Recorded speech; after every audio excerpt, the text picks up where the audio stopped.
If I told you there was a hobby where you build models of mech suits from an anime that started airing over 45 years ago, you'd think you'd have to be a fan of, or at least know something about the show to enjoy it, right? I had never consumed a single piece of Gundam anything before trying this, and now I think I'm going to be asking for one of these kits every time someone asks me for a gift idea. If you like any of the following, building things, crafting, collecting, painting, following directions, satisfying snapping sounds, or just think mech suits look cool, Gunpla might be the hobby for you. So what is Gundam, and what is Gunpla? Mobile Suit Gundam is an anime that first aired in 1979, where people pilot giant mech suits and fight in futuristic wars against corrupt governments and rival militias who also have giant mech suits. At least that's my understanding now, having watched a little over half of one of the alternate universe series. Gunpla is the line of scale model kits made by Bandai where you can build your own miniature version of the mech suits. I was vaguely aware that these kits existed and had seen them in hobby stores, so I researched what I needed to get started. First, you need a kit, and you've got a couple of options. They come in different grades, and the main ones are high grade, master grade, real grade, and perfect grade. Each grade is associated with a scale, how big that finished kit is. And the scale is relative to the real-life size the mobile suit would be. So a 1/100th scale model would be 1/100th the size of the real suit in the show. Otherwise, the grades are associated generally with the level of detail or complexity of the kit and the price. High-grade kits are 1/144th scale, seem to be kind of the core basic tier as far as level of detail, and are in the $20 to $30 price range. Master grade kits are 1/100th scale, have more detail and are more posable, and seem to be in the $40 to $70 price range. Real grade kits are just like master grades, but in 1/144th scale. They seem to be about the same price. And lastly, perfect grade are mostly 1/60th scale and have the highest level of detail and intricacies, and will run you anywhere from $150 to $300. There are more niche grades, but those are the main four. I saw some people recommending that you start with a high grade for your first kit, but I say just go with whatever kit you think looks cool and look up some reviews for that specific kit before you buy it. I went with this master grade kit. Now, other than the kit, you need a couple small tools. The main thing you need is a set of nippers so you can cut the pieces out. You can get some crazy expensive fancy ones, but after some research for my first kit, I went with these. Now, after completing this kit, I think you could absolutely put together a kit with just that, but in order to get a better looking result, you'll need something to clean up the cuts you make with the nippers. Some people use a range of sandpaper or sanding sticks, but I went with an X-Acto knife and a cheap set of glass files, because it seems like you can get a pretty solid result, and I don't have to sand through 5 different grits every time. Lastly, I got these fine tip markers that are for what's called panel lining, which is a process that makes the model really pop once it's put together. So for just about $40, that's all the tools I personally needed for my first kit. The kit I got was $65, but honestly, a high grade plus these tools seems like a pretty affordable starting point to me. Although I'm sure this is one of those hobbies that could easily empty your wallet if you let it. If you end up trying this out, I recommend you go support your local hobby or game store and see if they have Gunpla. And if you can't, I'll leave some links in the description, or check out the Gunpla subreddit. They seem to have some good recommendations. So, what do you get when you buy one of these kits? As I get into it, if you're deep in the trenches with Gunpla, definitely correct me if I get something wrong, and I'd love some tips in the comments. So in the kit, it looks like we get all the plastic we'll need to make the model, and it comes in these sheets called runners. Some stickers, and the manual. On the back, we've got what the final product's gonna look like, and I guess I'll be good and skim the manual before I start. It starts you off with a little bit of lore, it looks like, each of the sections you'll be building, and some directions on how to cut out pieces. Otherwise, looks just like the directions for putting it together, and a break in the middle for some more lore and tips. Oh, and there's a guide here for what each symbol means in the directions. These are pretty easy to remember once you complete a few steps. Alright, Time to try the first step.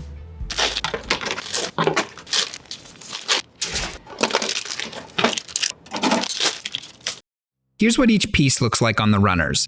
So before snapping the pieces together, we have to cut them off.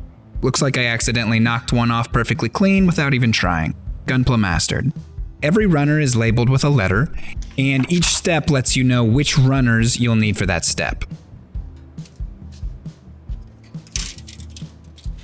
To start cutting out, you just need your nippers and identify which pieces need to be cut. Of course, my camera was off cutting these first pieces, but when cutting a piece, you have to leave a little extra of the gate on. And then you end up with a piece with these little nubs. If you immediately cut right against the piece, you might leave a white stress mark. Then I found if the connection point is small, at least with these nippers, you can just clip them off. And then for me, to clean off this last little bit, I just used the glass file until it was gone and polished. You can also use your hobby knife and sandpaper for this step. And that part doesn't seem necessary for every piece, like if it's going to be internal and never seen. And with that, you've got your pieces ready, and you can follow the directions for putting them together. There's a bunch of stuff in the manual to help you orient the pieces correctly. Just make sure to read and check the symbols. Step 1 done. Time to build the whole chest unit.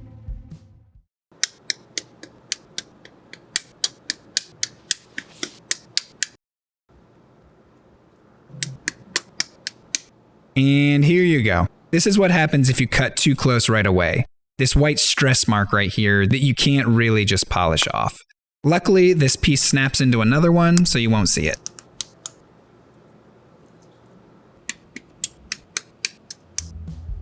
Wow, some of these stickers are tiny.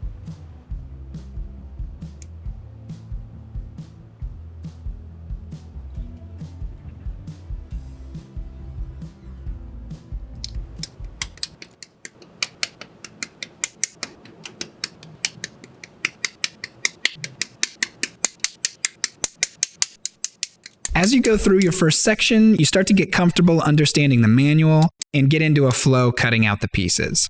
That's the chest done. On to the next part.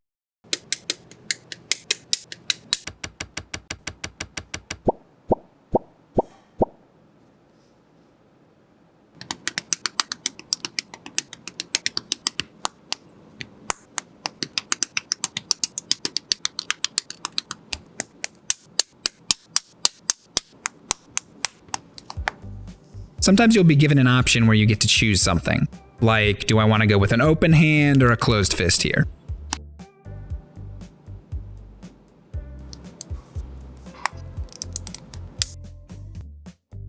Pretty cool. Seeing the progress after completing one of the sections is definitely satisfying.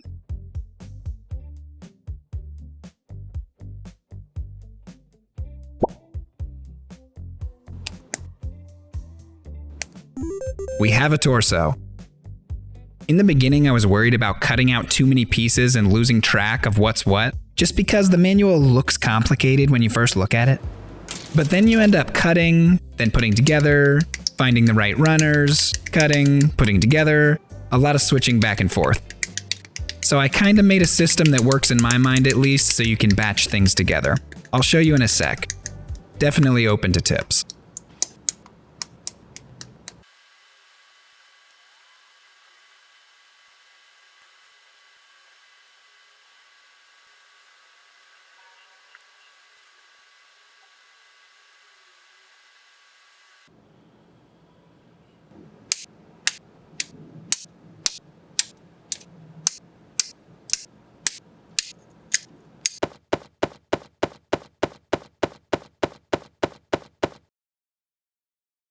Here's how I started approaching building a full section. First, I go through and circle each piece that needs to be cut out and grab all the runners I need. Then, as I'm cutting them out, organize them on the desk into the steps. I kind of keep them in order where they are in the steps so I don't get confused. Then, I go through and clean up all the nubs for every piece. Then start putting everything together step by step.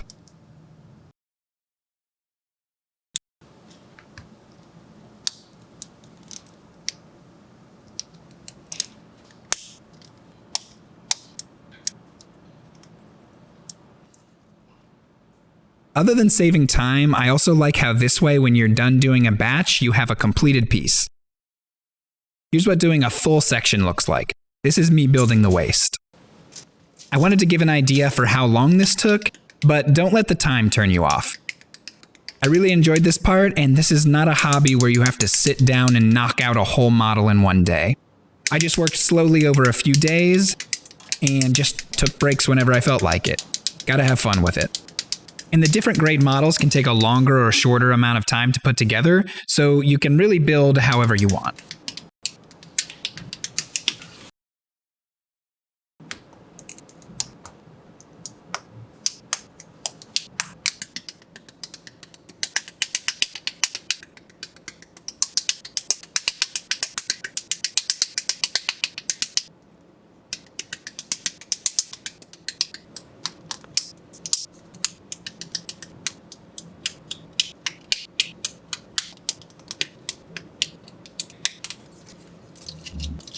So yeah, for me on this master grade, first time doing a model, an average sized section took me about an hour.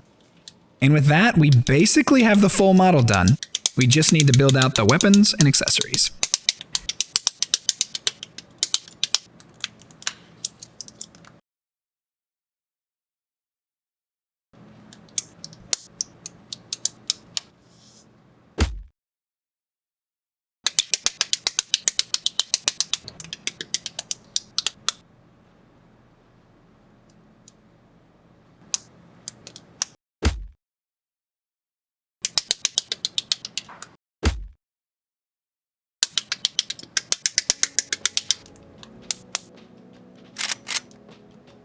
There we go, that's every piece completed. And if you want, you can stop here, pose your Gundam, and find a home for it on the shelf to display.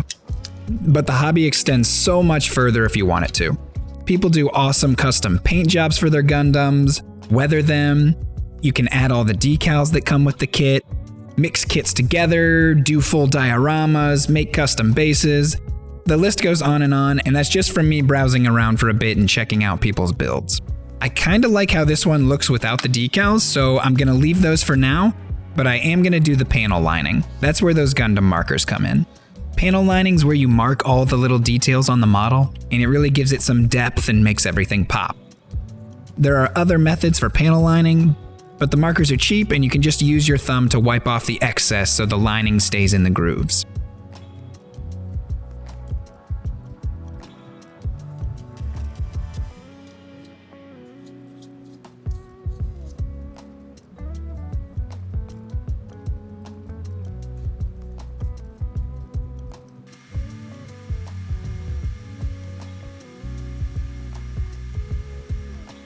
I really like how this makes the model look. It wasn't perfect, but decent for shaky hands. Oh, missed a piece. Now we just put everything back together and see if we can get some cool poses. I hope you enjoyed the video, and I really recommend you give this one a try.